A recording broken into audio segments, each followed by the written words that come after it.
Chers chrétiens, chers croyants, nous voici à la fin de l'année 2020.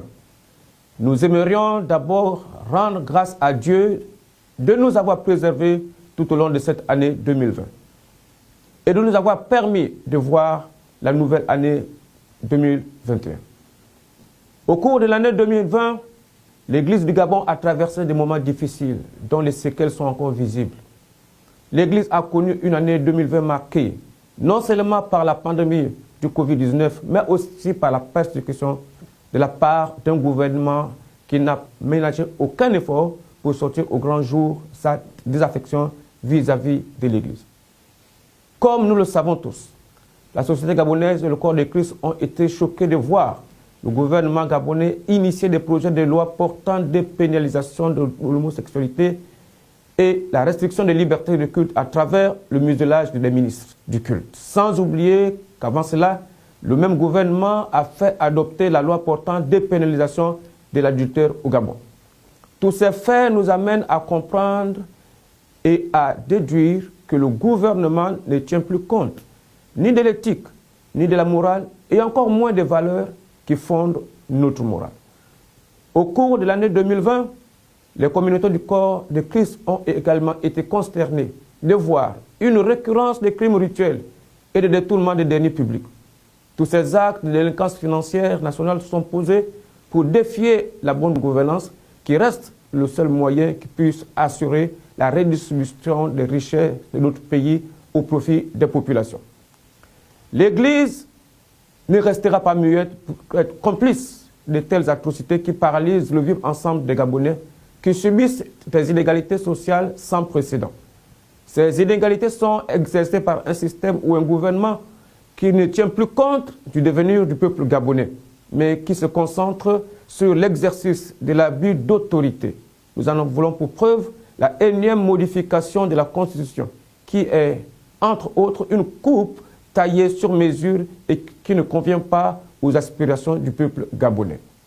Chers chrétiens, chers croyants, l'Église du Gabon, dans son rôle de garant de la morale, attire l'attention du gouvernement sur les conséquences d'une maltraitance du peuple en général et du peuple de Dieu en particulier. L'Église ne saurait être taxée d'appartenir à un bord politique quelconque en opposition au pouvoir en place. L'Église demeure dans son rôle régalien de dénonciation des inégalités et de la promotion de la justice sociale. Il est judicieux que le gouvernement se ressaisisse en prenant les mesures qui conviennent aux aspirations du peuple afin de rester fidèle à son inscription dans le concert des nations. L'Église, en sa qualité de partenaire du développement, a contribué aux côtés du gouvernement à la lutte contre la Covid-19 en prenant part active à la distribution des kits alimentaires et à la sensibilisation des riverains. En tant qu'Église, il convient de dire ici que l'importante tendance baissière de la pandémie du Covid-19 au Gabon et le déconfinement de tous les secteurs d'activité de notre pays laisse apparaître à l'évidence que la fermeture ou la restriction des lieux de culte ne se justifie plus. Ainsi, ressort la nécessité impérieuse de la reprise de nos activités ecclésiastiques pour la bonne santé spirituelle et physique de nos communautés dans le strict respect des mesures barrières. Chers chrétiens, chers croyants, dans le cadre de la mission confiée par notre Seigneur Jésus-Christ, et malgré la présence assidue de faux frères que nous déplorons tous, nous sommes engagés dans un processus de réforme profonde au sein de la communauté pentecôtiste, charismatique, évangélique et de réveil au Gabon. Nous restons confiants que ce vaste chantier du véritable réveil portera ses fruits. Comme nous édifient les Saintes Écritures, nous savons que du reste, que le chemin des droits fondamentaux qui mène à la liberté de culte est souvent jonché de conspirationnistes, mais cela ne devait pas nous freiner. Car Romains 8, 31 dit, « Que dirons-nous donc à l'égard de ces choses?